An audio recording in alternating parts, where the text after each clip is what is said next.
The September 11th, 2013 meeting of the Ascension Parish Planning Commission will now come to order. Madam Secretary, please note that all members are present. Please rise for the Pledge of Allegiance. I pledge allegiance to the flag of the United States of America and to the republic for which it stands, one nation, under God, indivisible, with liberty and justice for all. That brings us to agenda item number 4, introduction of staff. Stacy, will you start? Stacy Webb, Secretary for Planning and Development. Lindsay Manda, Legal Counsel for Planning and Zoning. Ricky Compton, Planning and Development Director.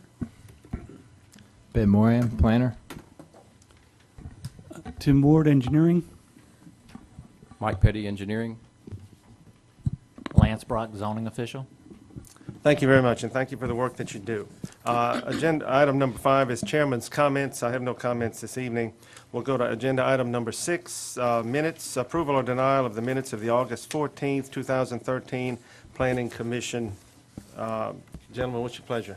I'll move for approval. Approval by, motion by Mr. Chafisi, second by Mr. Callender. Any objection? Those minutes then stand approved. Item 7 is the consent agenda. It's an affidavit of mortgage declaration, and typically we just, unless you want to bring it out of consent agenda and discuss it, I'll entertain a motion to approve the consent agenda. So moved, Mr. Chairman. Mr. Nizo moves. Mr. Bishop seconds. Any objection? Are these the two items for affidavit mortgage declarations? Yes. I have a question, and staff can help me with this. When you review 1745 and 174011, the language there is such that, let me turn to it, an affidavit of mortgage declaration has been submitted and the property is not encumbered by a mortgage. And I guess I will assume that these properties are not encumbered by a mortgage, but there's nothing in the packet or statement from staff that says it's not burdened by mortgage. Yes, sir. The consent agenda was established with the understanding that all of those items are not encumbered by a mortgage, or there is no objection from the bank if there is a mortgage. So they're put in the consent agenda so that you guys don't have to do a public hearing on each one of them. They've met all of the other criteria of the code. They're just on here so that we are giving the banks ample time to answer the issue of whether or not they object to the mortgage or the subdivision of the property. And this is the way we put that into the public record. Is that correct? Yes, sir. Okay. It protects the parish from any action if there is a division of property when there is a mortgage on the property. We've done our due diligence in informing the lending institutions of the potential subdivision. Okay. Would it be inappropriate, I guess, if a statement from staff, just like when you approve or recommend approval, would it be inappropriate that we ask for a brief statement to that effect was included with this? No, sir. We can add that to the packet. We could also include the letters or the action that we've sent to the banks in the packet. We just haven't, I mean, if you want to see it, we'll be happy to add it to the package. Okay. Any other questions or comments? Do we have a motion and second on the floor, Stacy? Yeah. Mr. Nizo moved, second. Mr. Bishop seconded the motion to approve the consent agenda. Any objections? Okay, that item stands approved. Item number 8 is a public hearing to approve or deny the following family partitions. We have 4 of them. The first one is Jerry W. Dixon, Randall L. Dixon, Linda Dixon Properties, lots Z1, Z2, and Z3, W.J. Quintmall Surveyors. Mr. Quintmall. Good evening. Clint Quintmall, representing W.J. Quintmall Surveyors. Asking for Planning Commission approval on the following family partition for the Dixon family. All comments were addressed. Yeah. And we note that we have a recommendation of approval from the staff, and all comments have been addressed. You all have any questions? Okay. We need a public hearing for this, so I'll open the public hearing. Do we have any cards on it, Stacy? No. Okay, so then I will close the public hearing. Any other comments? If not, I'll entertain a motion. Move for approval? Mr. Callender moves for approval. I'll second. Mr. Ori seconds. Any objection? That stands approved. The next family partition is the Richard A. James Senior property, lots X2A and X2B. Again, Mr. Quintmore. Okay. All comments were addressed. This one is detailed a lot, and the three details to show the access detail, to show the utility detail, and to show the complete detail of both, which is at the bottom of the map. There's a private servitude on the east line, 10-foot, that is not to be used by my client. They are going to supply the 30-foot servitude named Lure Lane. Okay. All right, so according to our notes, all the comments have been addressed, and the staff has recommended approval. Any questions of commissioners? Okay, we'll open the public hearing at this point. Any cards on this one, Stacy? Yes, Don Robert. Okay, Mr. Don Robert. Good evening, Don Robert, 416 Rosewood Street, Gonzales. I've lived on this dead-end street since 1968 when I moved there. Mr. Albert James, who was Rich and Denise's father, lived as my next-door neighbor. Since then, I've acquired almost 28 acres and 7 houses on that street. And Richard and Denise took it upon themselves to buy a piece of property so that later on they could divide it and give it to their 2 boys, which I think is really great. I own property on the east side, west side, south side, and a piece on the east side, and I'd be happy to have the family partition approved. So you're speaking in favor of it then? Speaking in favor of it. Okay, yes, I thank am. you. Any other cards? Yes, Keith Savoy. Good evening. Okay, state your name, Mr. Savoy. Keith Savoy, 620 North Rosewood Avenue, Okay. and I have something to read. My wife and I live on the east side of this property. The concern is with the natural contour of the property and with the characteristic of being a spillway, lowland type of swamp. And in the past, the swamp has been being filled in with material on the south adjoining property of this site. If the intent is to have these lots filled in also to bring up elevations to FEMA standards, how would this task be accomplished for the amount of cubic yards that's going to be needed? And will North Rosewood Avenue hold up to the heavy equipment that may be needed to expedite materials? There are 2 lots here that would require this makeup eventually. Also, I have some pictures of this property and North Rosewood Avenue of the water, Isaac, that was an issue for days after. I have some pictures if I can let y'all see them, Yes. Can we put them on the screen? but I don't know how to work the screen. Show me how. Like that. Okay. Could y'all see that? Okay. Right here, this is North Rosewood Avenue. This is probably the first day, or maybe the second day after the storm was coming through. This picture right here is as the water was coming up over North Rosewood. I live right here. Okay, here's another picture of North Rosewood. The property in concern is right here by this shed here going in. This is the property across from my driveway. I'm looking west. I'm on the east side of this fence. Okay, this is probably X2, 1 or A, whatever. Okay, here's the other picture I have of the same lot. Here's another picture. And when were these pictures taken? These were taken the day of the storm coming in, the next day, and up to 3 days afterwards. This water You stayed have a here. specific date, The dates, I don't have it on my camera here. approximate? Yeah, Okay. yeah. And this is the fill material that's on the adjoining lot south of this property, of a swamp that's been being filled. Okay? This is another picture of the materials that's been put in this swamp south of this property. Okay? And this is the shed that's right next to the 5-foot offset of the 40-foot right-of-way of North Rosewood. This circle I have where this pipe is, that's where the entrance, I'm assuming, is going to be passing through here. So that's what I'm asking to consider. When they do the development of this, how's this road going to hold up? you know, and the water that may come up in our future, is it gonna be displacing more water to other subdivisions or other residents? So I ask y'all to look at that. There's a reason why nobody lived here for many, many years past us. Nobody wanted to live here, it's because of that. Okay. Thank you. Thank you. Any other cards, Stacy? Yes, Barbara Savoy. You need these pictures? If you want to leave them with us, sure. Yeah. Right here. Good evening, Barbara Savoy, 620 North Rosewood Avenue. I think Mr. Whitmore answered one of my questions, that the 10-foot access, existing 10-foot access is considered private. It shows it like that on the map. Is that what It doesn't say mentioned private, earlier? It says existing. Because according to the map on the internet, it shows as an existing 10-foot access road.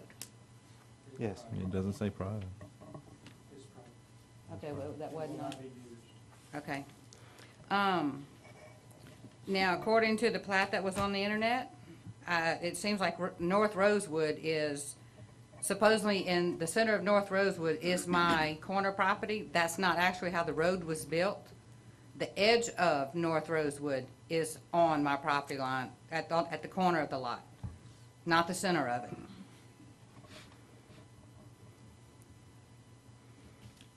Okay, my concerns about this, I have no problem with the family partition as long as it's gonna be used as a family residence and not rental property.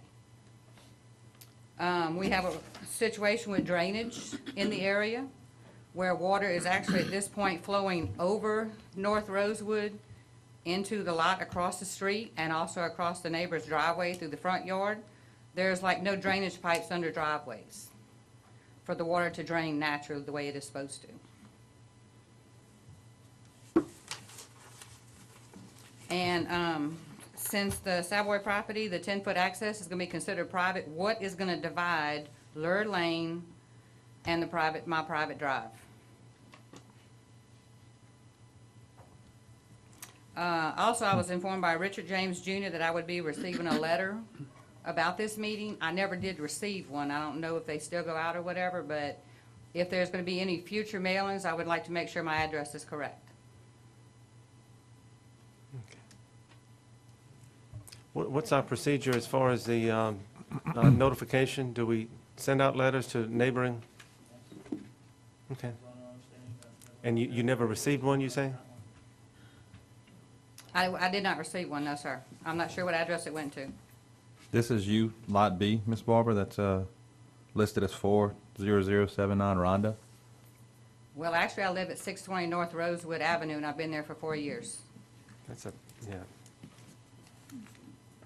So could we please update that?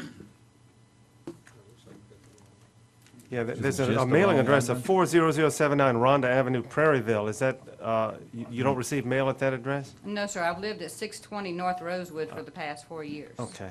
So, That lot was, that house was sold back in the beginning of 2010. So Rhonda means nothing to you. Correct. Okay. okay. It's possible that that's where the letter went, huh? If that's on the map? Okay. Right, and, where Mr. Quitmont gets his address typically is from the clerk of court, and sometimes that information just is not accurate. Okay. But if she did at one time own a house at that address, I mean, we have some history as to why it would be incorrect, but why it's not updated, I can't answer that. Okay. What control do we have over where her private drive ends and this lower lane would begin? Do we have any control of that once it's built? No, sir. Not at all.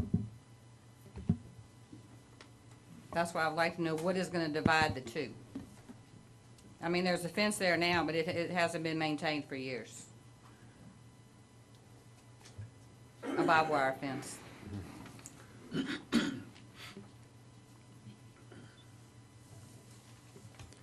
And the flooding as well, we can't control what kind of fill, I don't believe. I mean, we can't control what kind of fill they put on this lot with private development. This is just for a family partition. It's not for, there are several processes that you have to go through to be able to build something on that lot. They have to get, building permit, they have to, meet the drainage standards and everything else. There are some other issues at play here, I'm sure, but all we're addressing tonight is whether or not there should be a family partition. And they've conformed to everything. But it's within- it's a good heads up on the fact that there are some potential future problems with the property. Yeah, and the other issue that was brought up, and we can address this to staff once again, once a family partition has been made, then we have no control over how that lot is used, as long as it's within the zoning. So even though it is to family members, we could not prohibit them from selling to someone else. Or creating a rental property. Right. So for issues like drainage issues, who should Ms. Hawa go to? Is it the drainage department? Who do we send citizens to? The question I would ask is, are the drainage problems because of drainage that hasn't been cleaned or expanded within a drainage servitude, or is the drainage problem all within a public road right-of-way or a private road right-of-way? I'm assuming Rosewood Avenue is a public road? Yes. So I would say contact DPW and say, we've got ditches that aren't functioning correctly. If it comes to a culvert issue, then individual residents can come and apply to the parish for a culvert permit. They buy the culverts and we sort of assist in that process. But if no one's calling to complain, we don't know that there's a problem. Well, I just thought it was important that we have an answer for a citizen that has drainage issues, that we need to get them to the right place. Thank you. Okay. All right. Do we have any other cards, Stacy? Yes. Thank you. George Breaux.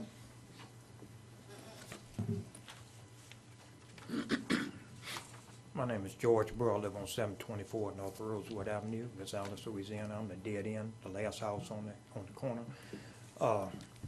When I first moved back there, I had to buy the right-of-way that nobody never had to buy. Family, it's a family-owned land. I'm the one that had to buy the right-of-way from all the other family members. Just one family member I had to buy it from. That's from her mother. And I've been back there 33 years, and I never flooded. And where James's property at, where he's talking about putting the the 2 lots for one of his sons to build a house, that don't flood. I mean, my land never flooded since I've been living back there. I've been living there about 34 years. And I'm one that didn't receive a letter either. And I didn't receive a letter either to come to this meeting. So I found out with the little sign up on the road. But like I said, that land, it floods a little bit way on the back end, but it don't flood where I live at or where that land live at. Now, we don't have drainage because it was a private road. They wouldn't let the parish. We could never get a parish road there because I had to buy the right-of-way from her mother. So we got stuck with a 10-foot road all that time. Yeah. So that's why you got a 10-foot road.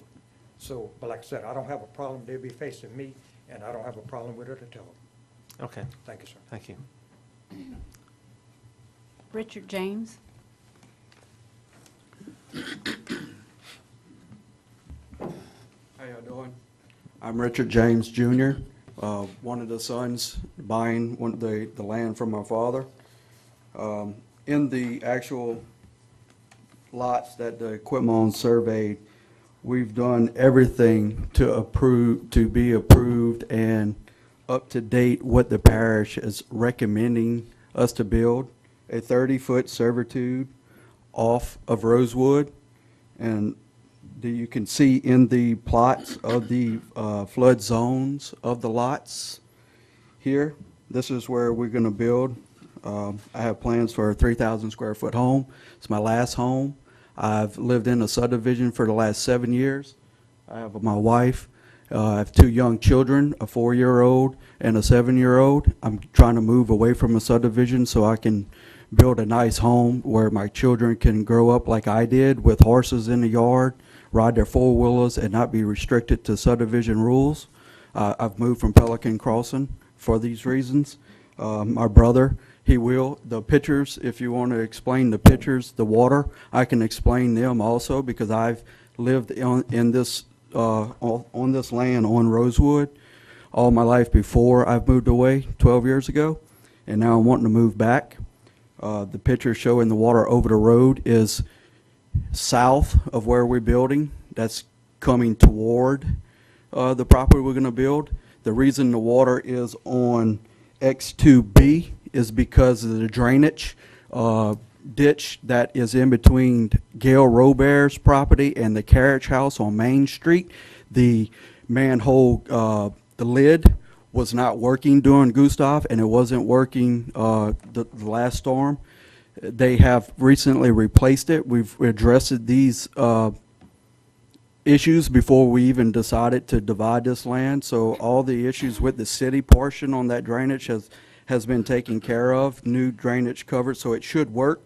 That ditch does come back through the swamp, but all this water wouldn't have backed up from the storm from New River as this. I seen it years before back up, but that was before them covered systems were also put in place.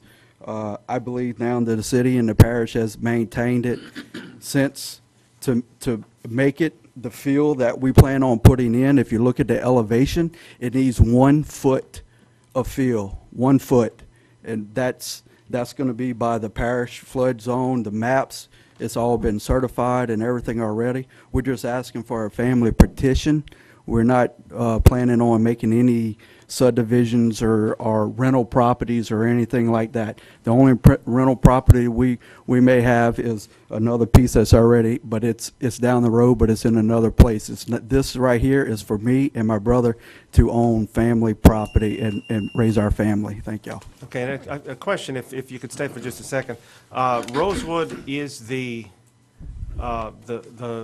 line of the city limits of Gonzales?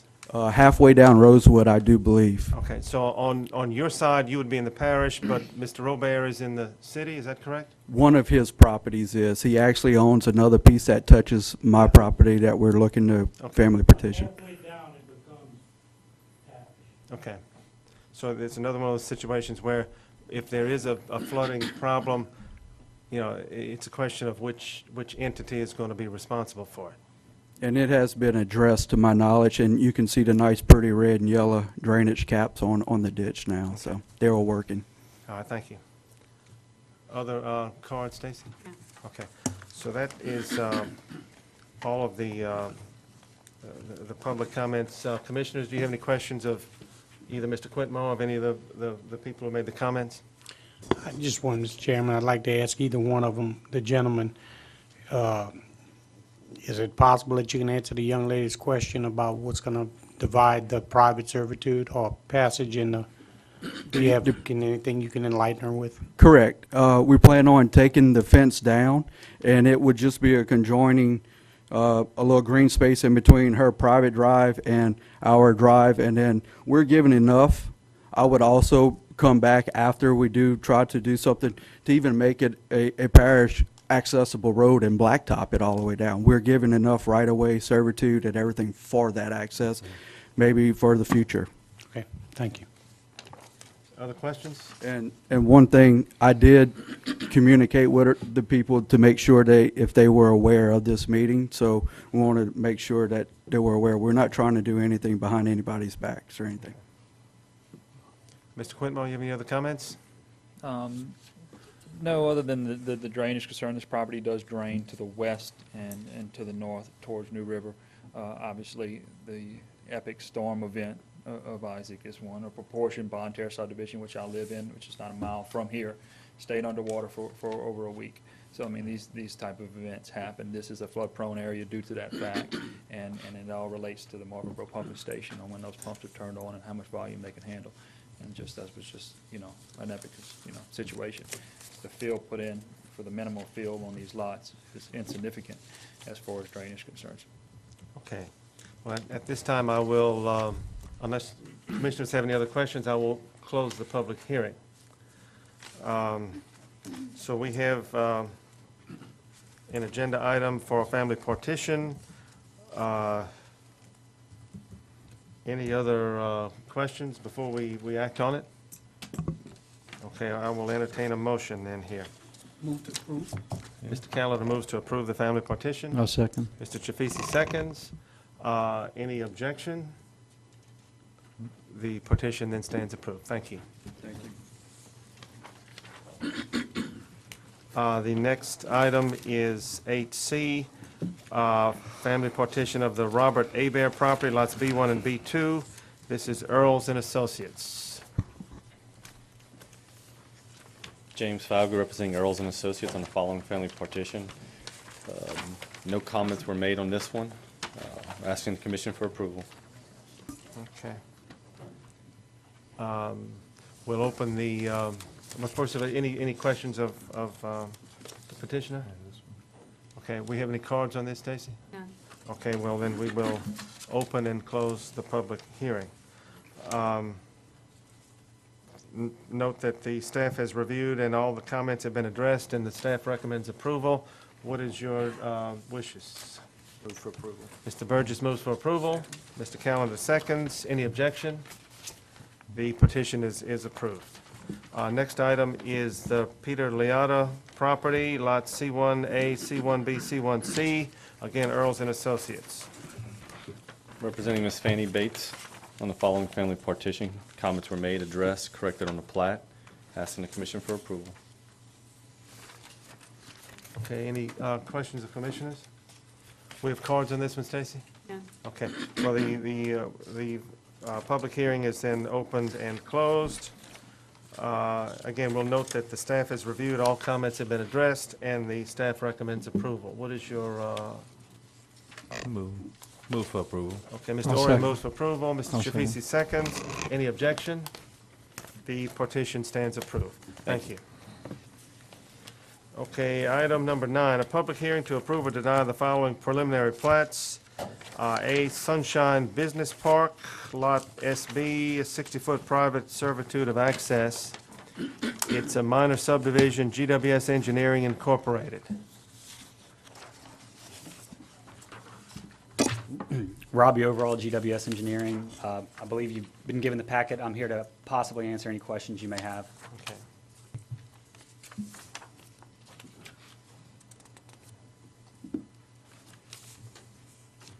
Could you tell us maybe just the purpose of this what's the The point purpose behind of the this subdivision? particular, I guess, both of these drawings, the preliminary and the final, this plat is simply to dedicate that Lot SB as a private servitude of access. The road has been built, it's been constructed for many years now.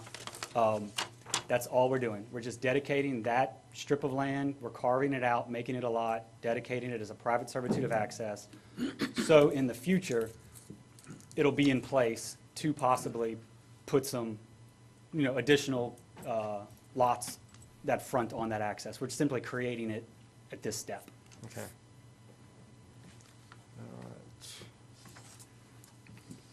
So where does it go from? It goes from that property line, that 434-foot long property line, all the way to the T turnaround? Is where the new lot is created? Yeah, I mean, the new lot is essentially, it's a road. It is a It's road. an Okay. existing Same kind of- road. I believe it's drawn on the plat, so it's not a vacant piece of land. I mean, it's a road it's a substantial concrete road with drainage infrastructure and some utilities running down it that service that hotel that's existing. So we're creating a lot on top of a road and dedicating it as a private servitude of access. We're not dedicating it for public maintenance. It's a private servitude of access.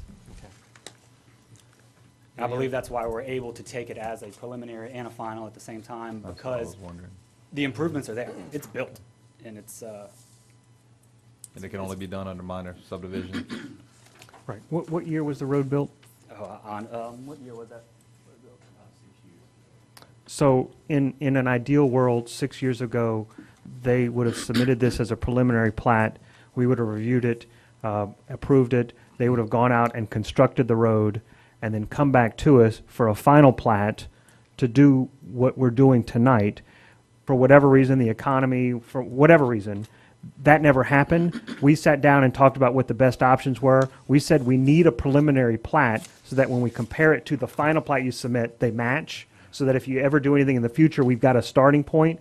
And we know that ultimately that private road is going to be subdivided off of. They're hoping to do some commercial development out there and then potentially at some point in the future extend that road, perhaps into other development, and at that point, they may come back and repetition for that private road to become a public road.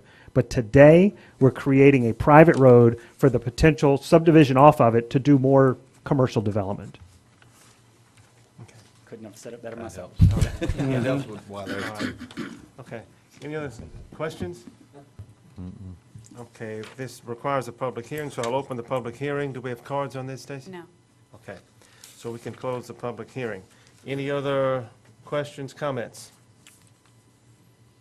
All right, what is your pleasure? Motion to approve. Mr. Nizo has moved, Mr. Ori has second to approve the preliminary plat. Any objections? Okay, that stands approved. Now, the second part of that is the final plat.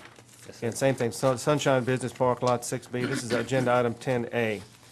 And again, same deal. Same deal. Now we are, I appreciate you approving the preliminary plat. We are now going for final approval of the final plat. Quick construction The job. road- I like Yes, that. this Yeah. is going to go on the record as the quickest preliminary to final approval ever. Yes. And this is why Ascension Parish is the fastest growing parish in the Yeah. state. Right? Very efficient. Okay.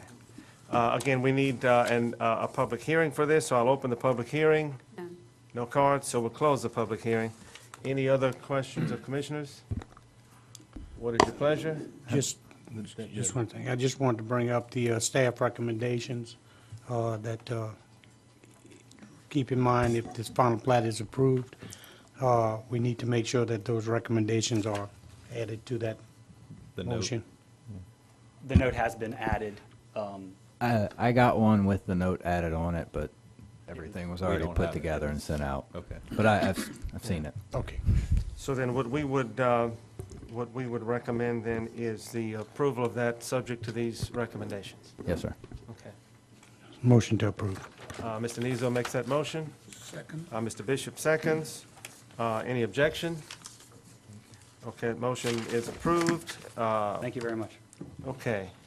Then we get to agenda item number 11, ordinances, the public hearing to recommend approval or denial to the parish council amendments to the Ascension Parish Unified Land Development Code. A is ordinance DC 3-9, revision to Development Code zoning tables and subdivision regulations of the Unified Land Development Code pertaining to design regulations for a major subdivision. So I just want to first start by saying that the item that was in your packet, like the email that I sent you, is different. This is the version that I emailed to you in case you didn't print it out. That last has email? the red line comments on it. That's the one I'm going to be speaking from, and so I just wanted to ensure that you had the latest and greatest in front of you. Okay. Okay, so this is the item that we're going to be considering. Can we get some dates on the headers and Sure. might help follow the timeline? Yeah, where we are with this. Right. Okay, so we have had discussion for the past 4 months, 5 months, 6 months concerning this, and it's been some very good discussion. Kind of get us up to speed as to where we are right now, Ricky, and what specifically we're looking at changing in the code. Yes, sir. So the 30,000 elevation view is that we're revising the subdivision regulations to allow smaller lots to be developed as part of major subdivisions. And in exchange for that, we're requiring sidewalks, we're requiring one tree per lot, and we're requiring some park space within those subdivisions. So, there's a lot of pages in order to get there because, there's lots of ifs and ands and ors. But I've been meeting with several developers and engineers over the last month. And so this version that you have in front of you now with the red line comments really does get to the kicks and giggles that everybody sort of agrees with. And I'm not going to say that there's 100% agreement across the table on every single issue. But when we sat down and talked about what the ultimate goals were, I think there were some concessions made from both sides of the table, and that's what this version represents. And so I'd like to go through real quick those changes from the last time that we met. Okay. So 174020 Major Subdivision Design Guidelines. Item C, we've changed the heading from net density to net developable area. And the big change that we came here with is that some of the developers were arguing that we're taking out land that they're having to buy anyway. They're spending the money, they're purchasing this gross area, but we're telling them they can't use the gross area to calculate their density. So what we did is we added the language as follows, I guess. Net density is calculated by subtracting out any portion of the following that are not part of the recreation system from the gross site area. So what we're saying is if you have a pipeline servitude or a right-of-way, a drainage servitude, or a non-mitigated wetland, or an existing water body, if you're not making them part of your park, then you can't count them. But if you're going to put a trail there, if you're going to put a gazebo, or if you're going to make these areas publicly accessible, you know, the argument was pipeline servitudes are perfectly usable green space. Okay, put something in it, and we'll let you count it towards your net developable area. So I feel like that's a fair compromise here. You don't get to just leave it as undeveloped land and call it a park. Put something in it, and we'll use that in your density calculation. Some of these that were struck were existing code language that just really isn't relevant anymore. We take care of it in other sections. Some of it was just kind of confusing. So, you know, building setback lines, number A, or letter A, the lot size, width, shape, and orientation in the building line shall be appropriate for the location of the subdivision and for the type of development and use contemplated. I don't even know what that means, so we're striking it. Where grade separation structures are proposed at the intersections of major streets, the lots and improvements in the subdivision shall be arranged so as to make adequate provision for such structures. I think that's talking about road overpasses and things like that. I can't imagine we need to deal with that in our subdivision regulations. And then depth and width of properties reserved or laid out for commercial and industrial purposes shall be adequate to provide for the off-street service and parking facilities required by the zoning ordinance. That's kind of a duh. I mean, if you're going to create lots, you have to be able to park and do all those other things, drain, you know, provide drainage. So we're striking those three sections and renumbering. We changed the number from 15% in lot width standards. So there must be a variation of at least, instead of 15%, we just changed it to 10 feet. Our zoning table is set up where you can do 50s, 60s, 70s, 80s. So just changing it to 10 feet means you just got to jump up to the next category. If you don't want to do 50-foot lots, you want to do 54s, that means your next lot up has to be at least a 64. So it's just creating a 10-foot buffer between those lot sizes. And then we flexed it from a major subdivision up to 70 lots. So if you only have 69 lots, you only need 2 different lot sizes. Once you eclipse 70, you need to have that third lot size. So I've increased that number for flexibility for the smaller subdivisions. Block standards, we've just sort of simplified that as well to reference the table so you don't have to amend things twice. Struck the number 3 about the minimum width of a block because we're addressing that in the block standards. Section G, the pedestrian system. The original intent of this was not to require sidewalks on both sides of the street, simply to say that every lot must have a pedestrian connection to the park system throughout the community. And so I added the language that says each lot must have a pedestrian connection to all recreation amenities in the subdivision, and what I added was within 50 feet of the lot without crossing private property. So those sidewalks are going to be located in the right-of-way, and if you literally just have to cross the street to get to the sidewalk, that's okay. That's an acceptable pedestrian system. The park requirements, we had gotten a letter from the National Association of Home Builders arguing that I had used too high of a number. I had used 3.5 persons per household. So what we did is we went back and we used 2.86 because that's what the census said the persons per household was in Louisiana. When I met with the developers, they didn't like 2.86 because it wasn't a round number. And so I lowered it to 2.5, but I just raised the acres per thousand to 8. And so we're still getting about the same amount of park. It's actually a little less than what I had before, but you know, I felt like that was a fair concession to make to get to the balance that what we were looking for.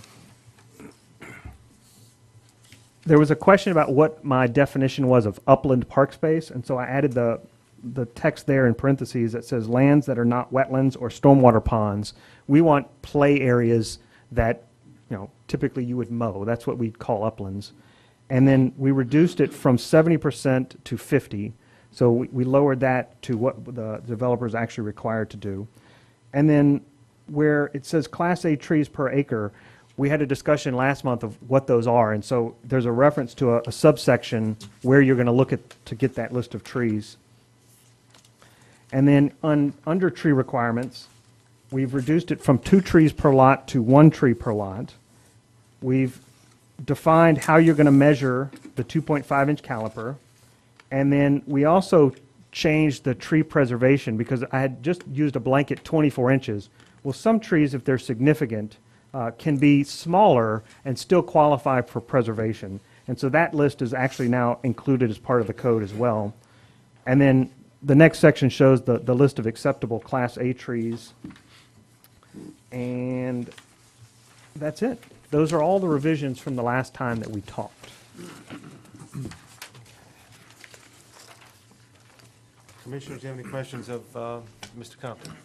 Yeah, Ricky, on the sidewalks, when are we proposing that these sidewalks go in? Like right now, they go in when a house is being built to avoid crushing it. Are we asking that they put this in when the streets get put in, or is it going to be as per house is built? No, and that's something that I have on my markup page that's not part of this yet. I wanted to recommend that we put language in here that says sidewalks shall be put in before the CO is issued, because we don't want heavy trucks crossing sidewalks during the construction of the house. And I want to put the same exact language for when you plant that tree. We don't want trees planted when the foundation is being poured. We want it when somebody's there and can take care of the house. So at the CO being issued, put the tree in, put your sidewalk in, and we'll go from there. You're planning on adding that to the pedestrian system? And the tree section, yes, sir. Ricky, one of the complaints we heard last time was in a subdivision with multiple filings, the developer's profit is in the last filing, which does make sense. But are we, so sort of in line with what Josh is asking, when are all the requirements that we're making? Say the developer is going to put a trail in or a gazebo or something. When does that have to happen? Is that part of the first filing? Have we designated that? Have we stipulated that? If the subdivision is one filing, it's done before the final plat is signed. Okay. If the subdivision is more than one filing, it's done before the second filing final plat is signed.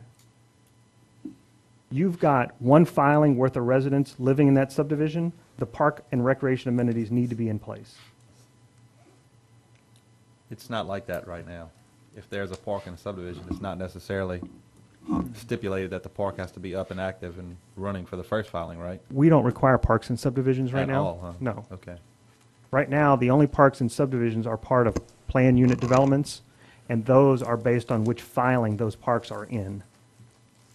So if there's a park located within the second filing, typically it will be done when that second filing final plat is going to come to you. Are we going to clear that up as to when? It's what in there stage? right now. It is in here. It says when it should be completed. It is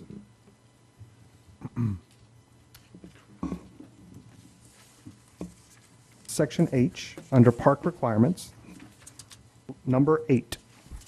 Reads, if the project is only one filing, the park must be completed before the final plat is approved.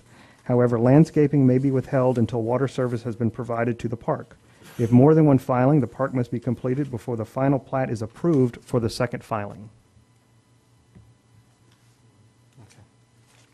If, we could add other language. If it's more than 2 filings, more than 3 filings, and there's more than one park, if they decided to take their park acreage that's required and break it into several smaller parks, we could just sort of keep kicking those into, okay, this park is part of the second filing, this park is part of the third filing. For the Boolean crossings, there's 4 parks, 5 parks. Those are going to be done in different filings. I would have the same vision for a major subdivision that's doing this thing. If they're separating it into multiple parks, you don't have to do all of them in the first or second filing, rather. Mr. Burgess? I'd like to compliment Mr. Compton and his staff and the developers that worked with you. we have something here that seems to be very significant improvement for the betterment of our parish and the citizens, and it was done without any drama, no rancor. I think that's a significant improvement over the past, and I want to compliment all of you for working together for the benefit of the citizens. Any other questions of Mr. Compton or other comments? Okay, let us then open the public hearing. We have cards here, Stacy? Yes. Rusty Golden. Roy Domain.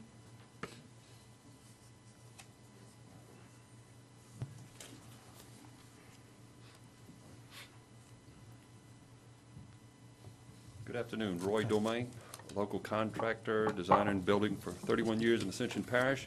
On behalf of the Capital Region Builders Association, I too want to compliment Ricky and everybody who has worked to try and hammer out some good details.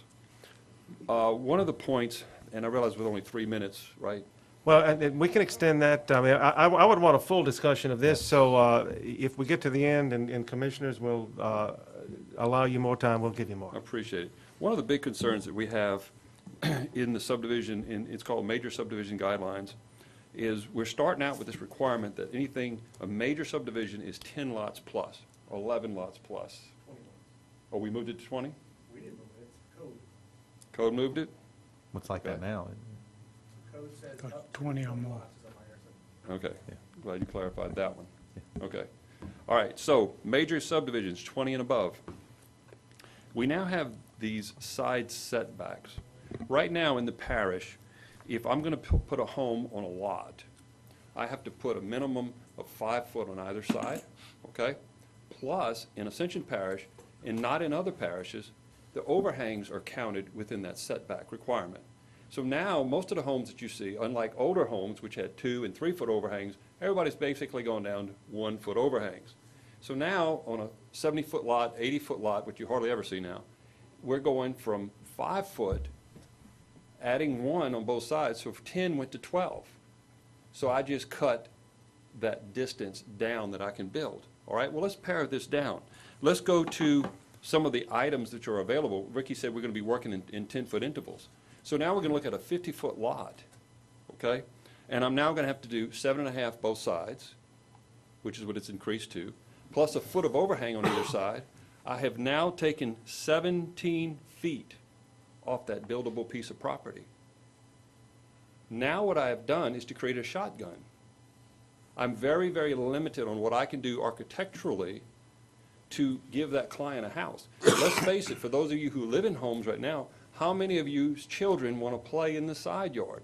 Not where mom wants them. Mom wants them in the backyard in their little fenced-in area so mom can see them, right? So giving this extra green space on the side of each home is not being productive. It's not being cost-effective. It's not being architecturally correct. I don't think that our parish wants to build a lot of narrow-looking homes, okay, just so that we can maintain these wider green spaces on either side, okay? That is a major concern because it affects cost. I think it affects appeal. It affects where we are as developers. You know, there are good points that we like as far as being able to do some mixed sizing of the lots within the developments. I think that's good because it adds a little bit of variety as far as some of the sizes of homes that you can do, because you can work a particular size lot with a particular size home. Okay, well, before you go any further, just to establish a precedent here, we'd like, if a commissioner wants you to continue, we'll honor that. Is it? I would like Mr. Domain. Okay, Thank you continue, very much. please. Okay, so it's nice that, you know, where in the past we've only been able to do one size lot in a development, now we can have a little bit of mixture.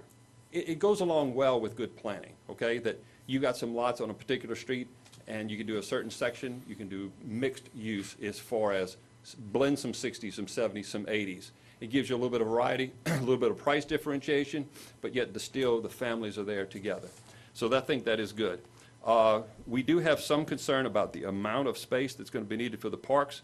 I'm sorry to say that just the other day, I'm working with a client, walking through a home, $455,000 project, and they get to the back porch and we're looking at it, and yeah, they want the outside kitchen, and they say, oh, great, the backyard is small, and we can fence it. Our kids don't want to go outside. And I'm like, you know, the kids today, so many of them, couch potatoes, sitting on the game machines, right? Okay? Unfortunately, it's where we are. But there's another thing. Moms don't want to let the kids go and play, all right? Because of where they're afraid that little Johnny could get picked up by somebody they don't need to be. So there's a real concern that we're going to try and take this crucial land that we have, which we're very limited into, and we're going to give it to this extra park space where mama wants to keep the children in the backyard. And that is a real concern, okay? Because if we're going to have to build them narrower, it means we have to stretch them as far as we can, limited the backyard. Mama don't want to see them in the side yards. Mama really don't want to see them down the street playing. So I think we need to kind of revamp and relook at this. This is one part of it that I think all of us would agree we want to take another look at. And I think we have that ability to do it as a team. Thank you very much. Okay, thank you. Mr. Compton? While it's fresh, I would like to Okay. counter a couple of those arguments. Okay, so the wider green spaces on the side yards, that is not my intention. And if we want to talk about maintaining the 5-foot side yards, I'm all about it. I think 5-yard side yards are fine. I know that we're going to get an argument when we get to the next level of this where the councilmen are going to look at it and say, I don't want narrow lots with 5-foot yard setbacks.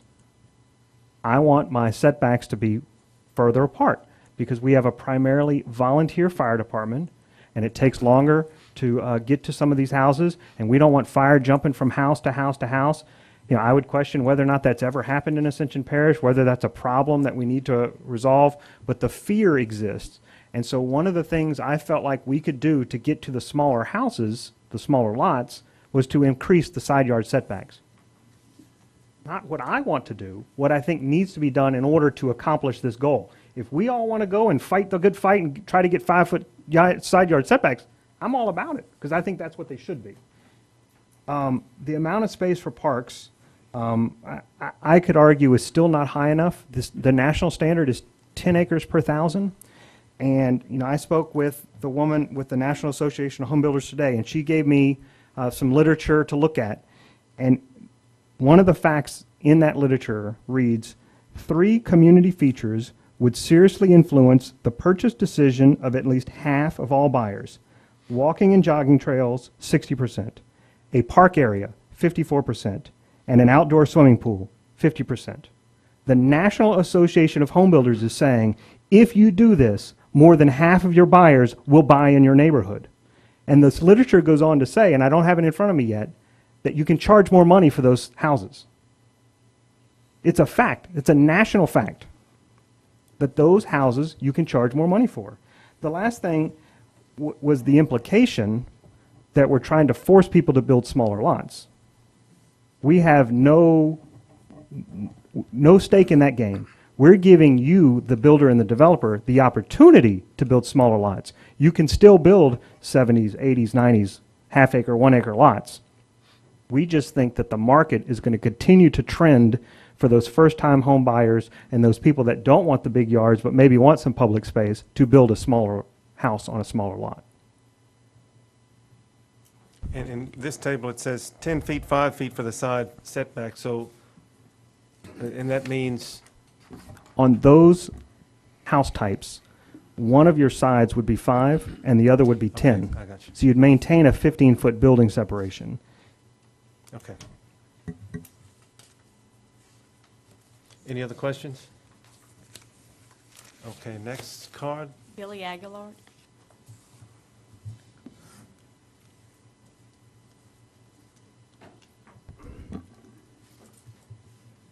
Mr. Aguilar. Aguilar, 1542 Airline Highway, Prairieville. And we'll have to see if we're going to give you more than 3 minutes. We may have to. Thank you. Cut me off at 2.5. You know, I've worked with Ricky a long time, and you know, we've discussed a lot of these things. I guess unfortunately, we have different point of views, and I know Ricky's worked hard on this, extremely hard on a lot of these things, and I just don't agree with a lot of them. His Table C, which is basically telling us what types of houses we can build and what types of lots. The parish doesn't need to tell us what type of house we can build. It's totally absolutely insane for the parish to tell us what type of house we got to build on a certain lot. I'm totally absolutely 100% opposed to that. I think everybody with the Home Builders Association, everybody everybody in here is opposed to that also. There's a whole lot of things in here I'm opposed to. You know, if somebody wants to build a park and they want to build swimming pools and tennis courts and more people are going to go buy those lots, well, let the developer do it. We're not a major metropolitan area like Dallas or Houston or Boston, anywhere. This is a rural parish. All our citizens here want is a small, not necessarily a small lot, but 80-foot lot, a 150-foot lot with a fenced-in backyard for the kids to play in. We don't need to dictate that we go build a park. But let's talk about parks specifically. Let's talk about what it costs to build a park that Ricky wants. First of all, in this parish, when you go buy land to develop land, you're gonna pay between $40,000 and $60,000 an acre for good developable land. That's what it costs. So let's use $50,000 as an acre as a lot cost just to work on this. So if I gotta develop, if I'm doing let's say we could do a 100-lot subdivision. I gotta dedicate 2 acres for a park. That's gonna cost me $100,000 of land that I gotta dedicate as a park. Then I'm gonna lose 3 houses that I could have built on those 2 acres. That I could probably sell lots for $50,000 a piece, so that's gonna cost me another $150,000. Then to put all the improvements that Ricky wants in here, it'll cost me another $150,000 to add sidewalks, and he wants lighted walkways. They don't have lighted walkways in brick parks in Baton Rouge. Why do we want lighted walkways out here in our subdivision? So all this is gonna cost us about $400,000. That's $4,000 a lot, increase in lot cost. Then we gotta add a $1,500 sidewalk for that lot. Then we gotta add a $250 tree. We're talking about $5,750 per lot to do these improvements that we don't need. And I think the citizens don't want. This is really nothing but a mandated tax that we would think could come from DC. But it's coming from our neighbors and our friends who are trying to force this down without us having a right to vote on it. I think if you put this to a vote of the people, they'd be totally, absolutely against it. Not only do we have to spend all this money to build all this stuff, we gotta maintain it. So our homeowner association dues that are normally $250 a year, they're gonna probably go to $2,000 a year to maintain all this stuff. So the cost just goes on and on and on. And it doesn't stop there. There's talk about sewer impact fees that they're talking about. That's coming down the road. You're talking about $2,000 to $3,000 a lot is the numbers that I'm hearing. I don't know what it's gonna actually be. And then our parish president, Mr. Martinez, he doesn't want to accept any more subdivision streets. What a commissioner, okay, go ahead. Our parish president, Mr. Martinez, says he doesn't want to accept any more subdivision streets in the parish maintenance system. So what do? A new subdivision, we're gonna have to do some kind of incremental taxing district or some kind of lot fees to pay for maintenance of our roads in the future. That's an additional tax. So where does it stop? Enough is enough. We can't afford all this. There's a lot of other things in here that I don't necessarily agree with, but those are the major ones is the cost. We can't afford this. We just absolutely cannot afford it. Gentlemen, I thank you for your time. I thank you for all the work y'all put into this and appreciate y'all. Thank you. Wait, before you leave, Billy, was there anything you liked about it at all? I don't think the system's broken now, so why Okay. change it? And then I'd just like to make a correction. You said this is a rural parish. Today, when I was on Highway 73 in the traffic, I didn't feel like I was in a rural parish. I agree with you 100%. And you know, here we go, we recruit all these plants to come out here and build plants on the river, and we give them millions of dollars in tax breaks. They could be paying to fix our roads, because all the people are not living here. They're living in Livingston Parish and Baton Rouge, and they're driving through our parish, tearing up our roads, and not paying any taxes here, and they're going to work at all the plants that we gave them tax breaks on, and we recruited them to come here to give us jobs for the citizens in this parish. But we're not allowing the citizens of this parish to build on economical lots that they can come out here and build a nice house on and live out here. And we have some of the best school districts in the state too out here. I think that's why a lot of them want to come out here, but they may not be able to afford to come. Other questions, Mr. Aguilar? I have a comment, though. 6 years ago, when we moved back to Ascension, I'm happy to move back here, I paid $425,000 for our house, and I would have happily paid $431,000 to have a house with the amenities we're talking about having. In fact, I'll pay $5,750 more now to have these things put in our subdivision. We have a really cheap HOA fees now, cheaper than anybody I've ever heard of. And HOA, well, my daughter in Texas pays 10 times as much for HOA fees, but they have amenities that are incredible. I think when you're talking about a $400,000 or $500,000 house, the incremental cost you're talking about is not going to bother anybody buying a house that large. I'm not going to question the numbers you came up with, Billy, but I'm going to suggest that I would have loved to have had these amenities in the subdivision that we bought in, and we don't. And I regret it. I regret that we don't. Other questions, comments? Next card, Stacy? That's all? Okay. Well, we have for consideration then this ordinance, which we may choose to recommend to the parish council. We have discussed it for 6 meetings, and it is probably time that we take action on it. I don't know that there's any other studying or discussion or thing that needs to be done. At this point, we could postpone, or we could recommend approval, we could recommend denial. Did Mr. Compton say there were a couple things that he wanted to change? I would like to take the red line version that I went through tonight and add the 2 items of the sidewalks and the trees, the lot trees shall be installed before the CO is issued for each individual lot. I had a question about a point was made earlier about the smaller lot sizes.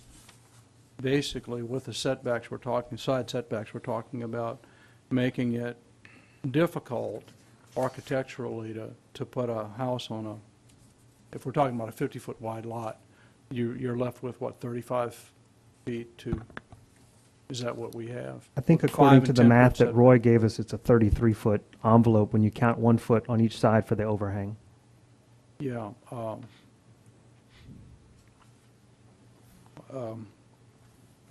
And I get your point about the volunteer fire department and the potential problems with having houses too close. What about reducing the side space on smaller lots only? Could we take a look at that? What's the argument against that? Is it primarily the argument you made earlier about the potential for fire jumping from house to house? Yes, sir. Okay, question I have, Rick, is the 50-foot minimum smallest lot. Is there a possibility of increasing that to, say, a 60-foot minimum lot with the 10-foot increments from there? Which would give them an extra 10 foot after you take it out, wouldn't it? You're not requiring We're allowing the 50-foot lot, but we're not requiring it, yeah. You know? Yeah, but to be honest, you're not required to have a 50-foot lot. to be honest, I considered going down to a 30 just to give lots of options. There's lots of builders out there that have figured out how to build on smaller lots and to build attractive houses. I went to 50 because that's a pretty good standard. I recognize that the 7.5-foot sides takes an additional 5 feet off of what that standard footprint is. I would be against going to 60 because you're really only gaining 10 feet. I had a 50-foot lot in California with a 1,600 square foot 2-story house on it, and I had at least, I want to say I probably only had about 6 or 7 feet on either side. I did have a little more on one side than the other, but it was a nice house with a double 2-car garage in the front. I mean, it fit on the lot. I'm not sure that it was, I don't remember whether the house was 33 foot wide or what, but it seems like it's pretty close, and that you can come up with a pretty nice house on a lot that size. And once again, 50 foot is the minimum. If the developer or the builder decides, golly, I actually need to build on a 56-foot lot. Granted, it's not standard, but to gain that extra 6 feet that you've lost, you can just add it into your lots, and that's still much narrower than currently 70 feet, which is allowed. So we're not saying you have to build at any of these dimensions. We're giving them options. Okay, Stacy, we have not closed the public hearing yet, have we? I mean, officially, did I? No. Okay. And Mr. Domain has expressed, and you've had your time already, but if there's a commissioner that has a question of him that wants to. If you want to make a statement, you can come in, fill out a card, and do that, yes.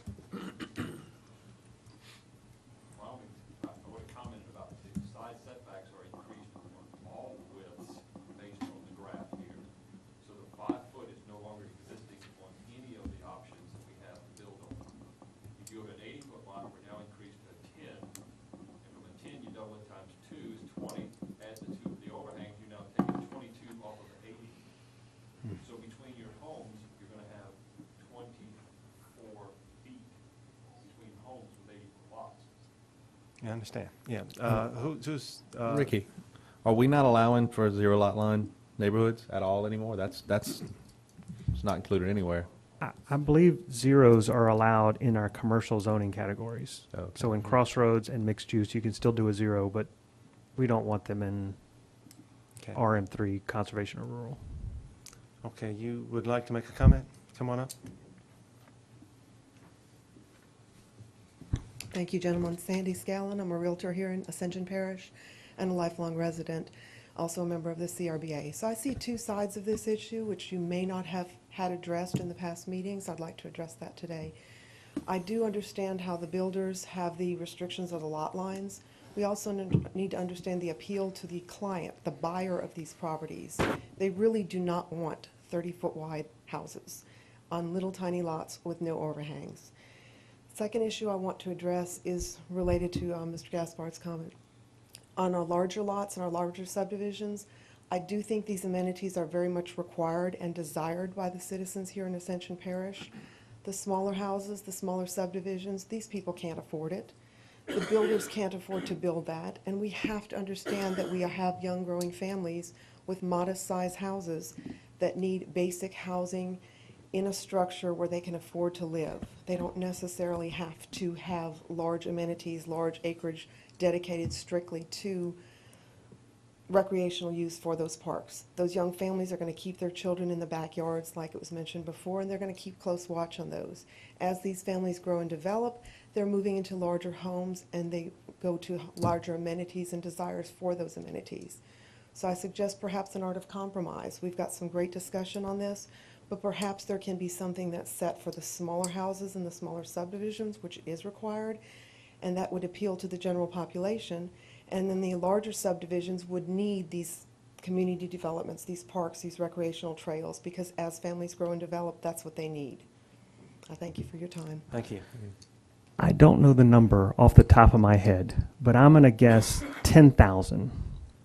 I would guess that we have 10,000 lots in existing subdivisions, and the majority of those existing subdivisions do not have sidewalks, trees, or parks. There's plenty of available lots in those subdivisions for the people that don't want them. I want to make the statement that new subdivisions, we want them to meet a new standard. And if you want that new standard, you buy in the new subdivision. If you don't want the new standard, go in one of the old subdivisions that doesn't have the sidewalks, that doesn't have the parks. If that's more affordable for you and your price point, that's all I'm saying. With the billions of dollars of industrial growth, we have a lot of houses that are going to be built. Do we want them to meet the old standard or a new standard? Okay. Mr. Aguilar? Wait, come on up to the microphone so you can be on the public record. Billy Aguilar again, Mr. Sanchez. I just want to say that I think everybody, most of the people that are left in here now are opposed to some aspect of this ordinance the way it's wrote today. I mean, all these people, most of these people here from Home Builders Association, engineers, home builders, developers. I think that gentleman here represents one of the developers in the back. There's only 3 people in here that see that, I don't know them, that are not necessarily opposed to some aspect of this. I just wanted y'all to know that all these people are opposed to some aspect of this thing as it is written today. And Ricky's got some good things in here. I'm gonna tell him that. Ricky, you got some good things in here. But there's a lot of things in here, and like you said, the smaller subdivisions, we don't need to have parks in every subdivision out there. If the developer wants to take the risk and build all these amenities and people come buy the lots, great. But there are other developers who just can't afford to do this. Thank you. Any other cards, Stacy? Okay. Well, we will now close the public hearing. Any other discussion of commissioners? Well, this has to, if we were to pass this tonight, pass it with the changes that Ricky's going to make, it's going to go to the council, right, for approval. That's correct. So the people that are here tonight, I assume, are going to go to the council meeting and voice their objections, and whether or not the council will go along with our recommendation, or whether they're going to back down, we don't really know. Not knowing how they're going to feel about it. What happens if the council, we make this recommendation, the council rejects it? What's our recourse? We're left with the same code that we currently have. Well, I'm not. Can we revisit it? Forever. We Right. can always revisit it. You know, I mean, Can we? it was always our preference to, and I think a lot of good concessions were made by Ricky, by the staff. I really like the way it looks. I really do think it would be a great improvement in Ascension Parish. And I hope the council sees that too. If they don't, and it comes back to us, we'll keep working on it. We're not going to give up on this issue, on this need, because I think we have a great need here. So I'm ready to approve, to move to approve that we recommend going forward with this to the council. And I'll make that motion. Okay, Mr. Chafisi makes a motion to approve the ordinance DC 13-9, that revision to the development code. Do I hear a With the second? changes that we. With the changes that Mr. Compton discussed. I would add to that, with my second, that those of us who have lived in other places know there's a better way, and I'd like to see that better way start in Ascension Parish.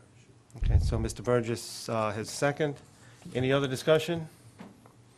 Any objection to the motion? Hearing none, the motion is approved. Thank you. Brings us to item number 12, staff report. Okay. Because we love controversy, I've got another item for you that came to us from strategic planning. And it's a discussion about limiting fill on individual lots and within subdivision development. So the September 2nd, 2013 strategic planning meeting met, and one of their topics of discussion involved the fill that is being placed on individual lots to elevate structures out of the 100-year flood zone. What came out of that meeting was not going to work. They talked about requiring an engineered solution to any house requiring more than 12 inches of fill. And that having to be approved by our drainage engineer before they could get a permit. So it just sort of created this whole bureaucratic nonsense that I didn't think we wanted to get into. So what I started to do was put together some ideas as to what do we think is ultimately acceptable that doesn't require all of these other layers of engineering review or that kind of thing. And the sheet you have in front of you talks about limiting the fill to 36 inches. I had a discussion today with one of the council members on the strategic planning, and he wants me to put it to 48 inches. I said, I really am sort of pulling numbers out of the air. I said, I'm okay with 48 inches. But the idea is if you must fill your lot 4 feet to get your structure out of the base flood, we want to require the slope of that pyramid of dirt to be at a 3-to-1 ratio, so it's maintainable. What happens is when they build them too steep, the dirt, the rainwater hits it, it sloughs off, forms these channels. You start to create something that's hard to keep, just hard to maintain. So if we can make the slope 3-to-1 and limit it to where the toe of that slope, where the slope starts at natural ground and goes up, to be a minimum of 10 feet away from any property line. And what that's going to do is going to protect the property next door. So if there becomes a runoff issue and the neighbor complains, the drainage engineer can go out and say, you know what, you're going to have to dig a 6-inch swale or a foot-deep swale and direct the water that's coming off of that structure and off of your dirt to the street and prevent that runoff issue that we're seeing today. Today, we don't have anything in the code that gives us the authority to go tell somebody that that's what they have to do. And I've got some pictures of one that's being constructed as we speak. And this pyramid of dirt is about 7 feet tall, and the toe of that slope is about 24 inches off the property line. So we have no mechanism or any way to require the drainage improvements to be made. So that's what this is getting to, is what do we find acceptable? So we start at 48 inches. We start with the slope of the pyramid of dirt, and then we get the ability for a future construction of a swale. What happens if you need more than 48 inches of dirt? So that idea is, do we require them to build on piers, which is one of the ideas, Or do you require an engineered solution to how do you mitigate the water? And I think that that's where we're going to come into this negotiation is if I need 6 feet of dirt, is there really a water difference for that runoff from 4 feet to 6 feet? Is it a cosmetic difference that we just don't want to see houses 6 feet high on a pyramid of dirt? Is there a structural reason? Does that dirt start to fail or slough off or start to settle over time and 6 feet just isn't safe? We want it to keep it at 48 inches. So we've got some discussion that needs to happen. What I wanted to do tonight was just to introduce this topic to you. You've got my notes in front of you. I was going to take this and put it into an ordinance form so that we can have an actual public hearing next month with your recommendation, and then send that to back to strategic planning so they can look at it some more. Mr. Bishop? I think that we should exempt very, very large, well, over 5 acre pieces of land from this, where no matter, a person has at least 5 acres should be able to put as much fill as he wants on his land, because he's really probably not affecting anyone. Okay, so I don't disagree, but the rule about putting that fill too close to your property line, I still want to have in place. I don't want your 5 acre guy to put the fill 5 feet off the property just because he's on 5 acres. Well, I agree So that's with still a that. I count. agree with And what we're saying is, if it's 48 inches or less, you don't have to do any mitigation at all. That fill can come from off-site or it can come from off-site. But if somebody who's got 5 acres is probably going to just dig a pond on-site anyway. So I don't disagree with exempting them. The rules are going to be written in such a way that it doesn't punish those large lot owners. They're basically going to have an out anyway. And then also, this is just addressing residential property the way we're speaking. I think some commercial buildings need to be on slabs. Correct, but would you want a commercial building 6 feet up in the air? Maybe somebody might, for some specific I- industrial reason that they may need it. I don't disagree with that either, because what we talked about was anyone who has to do that to go over 48 inches, and I think a commercial building that needed to do that would really fit this category, is we would want to do soil tests and have an engineer certify that what you're doing isn't structurally unsound. Whether it's a floating slab like they do down south, where they piered it and then rebar it all together and it's all one structure that sort of floats, and if that thing starts to sink, it's all sinking together. You're not going to crack because part of it has sunk. And I think that just getting to some language for that kind of idea is where we want to go. Also, additions to houses that are already at a certain elevation, the addition should be able to be built at that same elevation. I don't disagree with you there either. So exempt additions.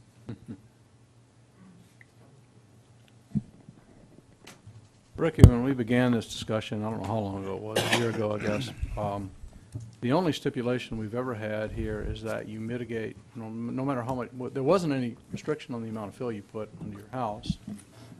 You just had to mitigate the runoff, the drainage impacts to for whatever damage you were potentially creating by putting the fill in.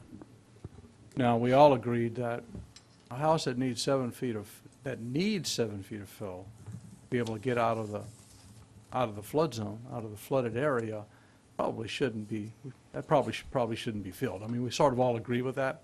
The 4 foot or the 3 foot stipulation or whatever we come up with is arbitrary, right? The problem I see with piers is kind of an obvious one. If you put a house on piers, what do you do with a garage? You can't have a garage that's also at the same elevation as your house slab then. So you have to have it down below. In most of the houses you see on piers, that's how it is. There's a carport or garage on the side of the house. And the house, and it may be, possibly, it could be filled a couple of feet, but if we require piers for anything over 48 inches, then garage is not going to work, right? So, I just, we don't have I'm not sure, and I know we had this discussion last year, we don't have a solid reason, not an engineering reason at least, to restrict the fill. I'd like to say, I mean, in commercial properties, we have a drainage plan that is required. Mitigation has to be accomplished, And all of that is a part of the engineering review of those situations.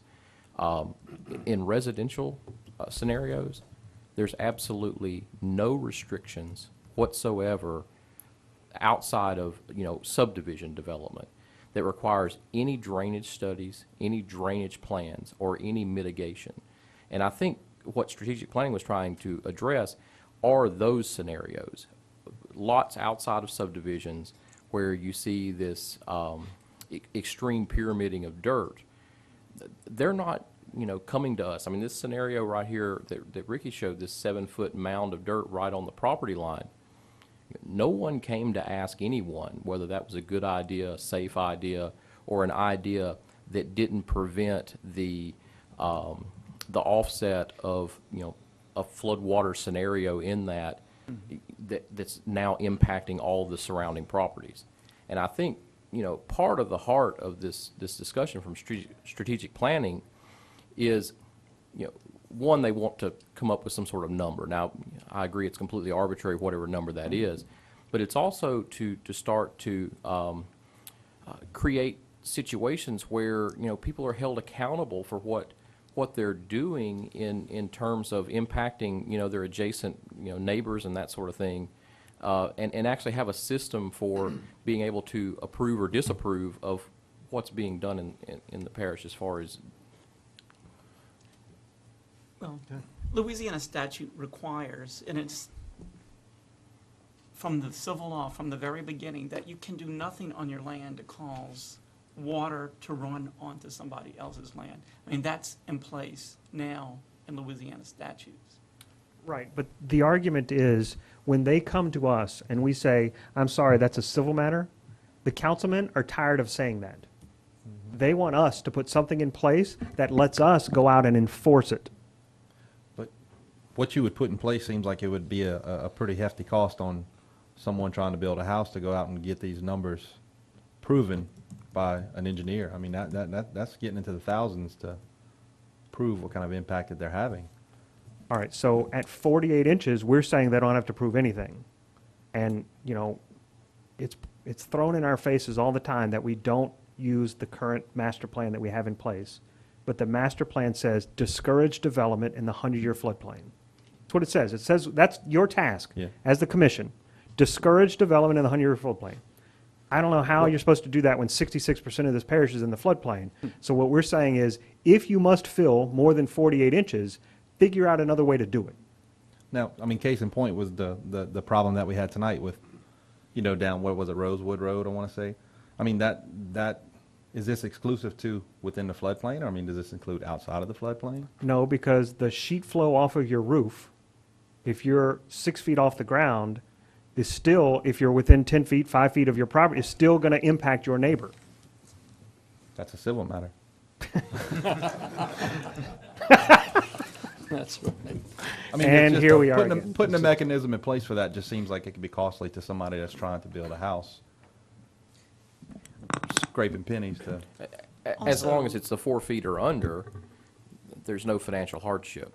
Yeah. I mean, one could argue that if it takes more than 4 feet of fill on a piece of property, maybe that's not a piece of property you want to be building your house on in the first place. Well, you could exclude all of Cinema then. But is it our place Because, to, almost all of it would require that much fill. If we did this, basically, nobody in Cinema could build a house on a slab again. I feel like it's kind of crazy that it's the parish's place to tell them what type of house they can build after that. That you're going to be forced to build a house on piers, or come up with I think you said come up with an engineered solution beyond 4 foot. Correct. The is it Briggs Water Act? The thing that everybody's talking about how the parish is going to be affected by the removal of the grandfathering and all this other issue. FEMA is asking us to raise our standard to 2 foot above base flood, to 3 foot, to raise the standard. And how are people who are building on dirt in the flood zone going to raise their house anymore if that flood map changes again? It's much more cost effective to add another block on your piers than to raise a slab. If you're already building what is understood, and I agree, a lot of us think the flood zone they're not drawn correctly. Areas that have never had water are drawn on the flood map, but we don't control that.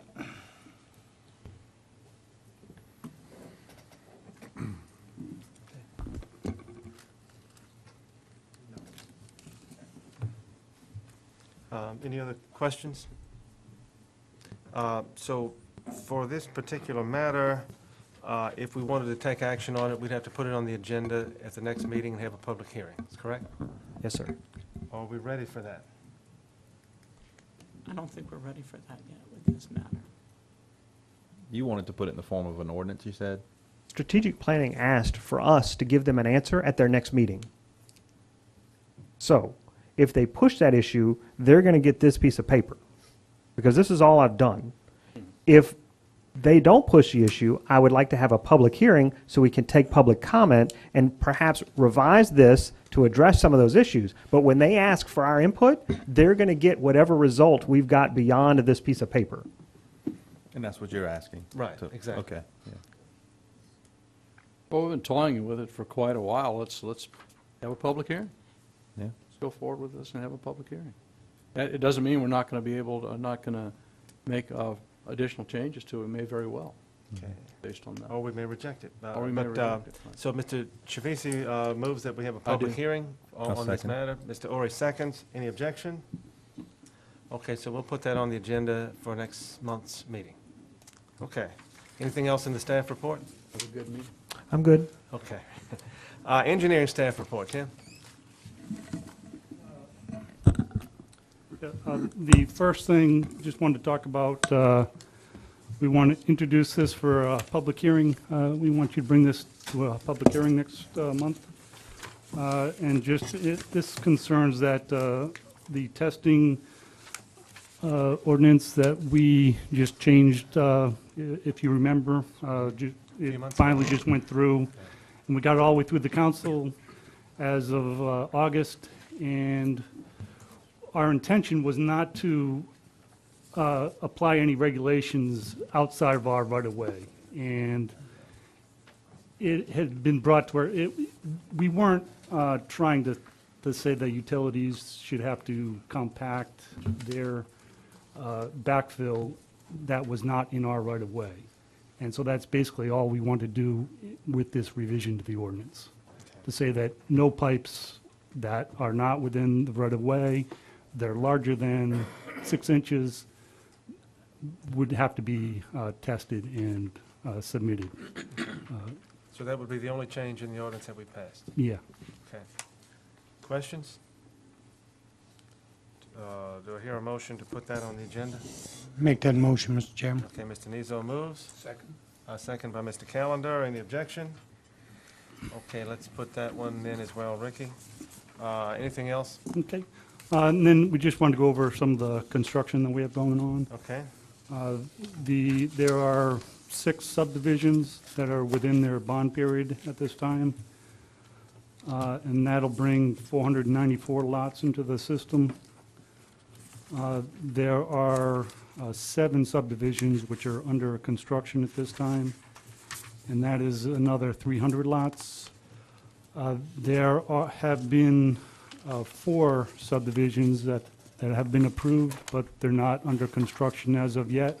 They're waiting for different things to happen. That's another 240 lots. We also have 2 subdivisions which are under review for the construction plans, and that'll bring in another 72 lots. So that's a total of 1,106 lots. And we have 15 commercial sites which are under review, and there are also 55 commercial sites which are under construction. We don't really follow too much, but we've given them the drainage approval so they can go ahead with construction. So we're not really sure where they are in that construction, but there are 55 projects going on. Okay, thank you. Any questions? Then that brings us to item number 14, adjourn. Do I hear a motion? Motion to adjourn. Burgess, Mr. Bishop, seconds. Any objection? We'll stand adjourned. The zoning commission meeting will start in 5 minutes.